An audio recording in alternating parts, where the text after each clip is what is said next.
Hi అండి.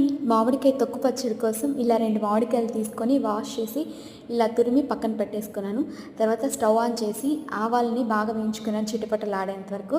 తర్వాత ఇలా మెంతుల్ని కూడా 2 సపరేట్‌గా వేయించుకొని ఇలా కలిపి దంచేసుకున్నానండి. ఆ పౌడర్‌ని పక్కన పెట్టేసుకున్నాను.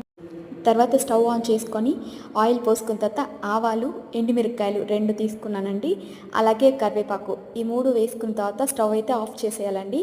స్టవ్ ఆఫ్ చేసుకున్న తర్వాత ఇలాగా రుచికి సరిపడా ఉప్పు, కారం, పసుపునైతే తీసుకున్నానండి.